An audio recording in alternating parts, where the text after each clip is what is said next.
Join my Discord server. Level 1. Baby mode. South Africa is one of those countries that every player would suggest a newbie to play.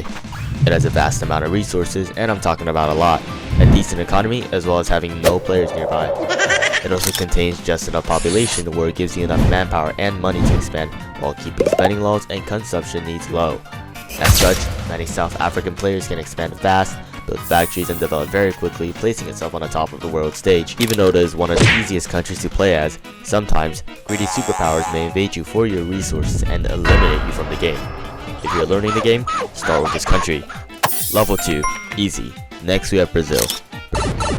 Brazil is a country that many peaceful eco-maxers will like, as it is the single-handedly strongest country in the entire continent. Brazil possesses an unrivaled capability to expand within its continent, or if the player wishes, other continents as well. Added with the fact that it is a democracy, it generates a huge sum of money, allowing the country to develop quickly and making itself a formidable superpower capable of destroying the world. Since Brazil is the 4th strongest country in the world, very few countries are capable of challenging Brazil. It also has a ridiculously easy formula, which helps the country even more. However, due to it being a large country, as well as it being a democracy, many beginners cause the country to collapse as they are not able to properly manage its stability or economy. They overcommit invading countries, forgetting about the stability debuffs, and causes the country to fall apart. Level 3. Medium. Japan. Yeah. A country that is glazed and turned into footsteps. This country again provides democracy as well as a very large economy, allowing the player to do many things with it. The difficulty of this country highly depends on how aggressive its neighbors are. You may encounter a server where China, Korea, Japan, and Russia are all friends. And in this case, Japan may be a very easy country to play as. However, if you find yourself playing as Japan in a server full of sweaty, unemployed people, well, I guess best wishes for you. Level 4. Hard. Germany is incredibly infamous for either hosting very good players or very bad players. As Germany, you are centered directly in the middle of Europe surrounded by enemies. Existing peacefully is not an option. Germany players usually have to be very fast with their actions, tasks selecting doctrines, research, policies, and buildings. As if they do not, they will fall behind and get chewed up by other opportunistic feeders. Because Germany is in a competitive area, you have to find many players in your run. On top of that, because you have to spam tanks and make them as strong as possible to invade other players, you have to manage an economy that will likely run into debt multiple times because of the deficit that the military brings. However, aside from Russia, it is still the strongest country in Europe, and due to its central position, it has good options of countries to invade. If you play your cards right and know what you're doing, as well as a bit of luck, you can absolutely dominate Europe and Germany.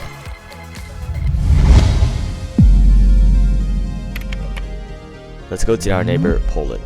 Poland is very known for being the hardest big country to play as in Europe. Surrounded by enemies from both the west, south, and east, Poland surviving Europe mostly boils to raw luck, as it depends on how aggressive and skilled your neighbors are. Its terrain is flat, making it easy for other countries to invade. It also only has 2 square cities, meaning that it is harder to spam tanks quickly, especially as Germany right next to you could probably spam 5 times more tanks than you. Creating a good economy and rapidly invading your neighbors are crucial for Poland. As such, you may be able to grasp enough time to create enough tanks to defend or invade your neighbors. Unfortunately, even if you're able to take down, let's say Germany, Russia or Ukraine might take advantage of your weakened state and invade you. But if you're lucky, aggressive, and are decently skilled at the game, it's definitely possible for you to conquer Europe after a few runs.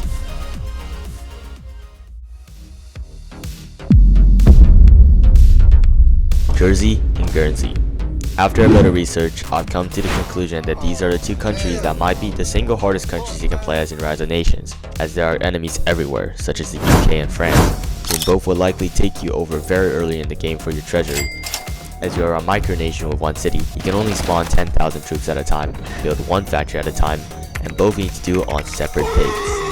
You also have a reduced justification time from other countries, as well as making preparation time very low. These massive disadvantages makes it practically impossible in any server with skilled players for you to survive. Now, there are definitely been extremely rare cases where people have managed to take over the world as these 2 countries. This usually comes from nicer players who accept alliances from Jersey and Guernsey or simply feel too bad invading these countries, which allows them to expand elsewhere such as in the Americas or Africa. And that's the easiest to hardest countries tier list, if you could call that. Subscribe and watch my other videos. Thank you very much.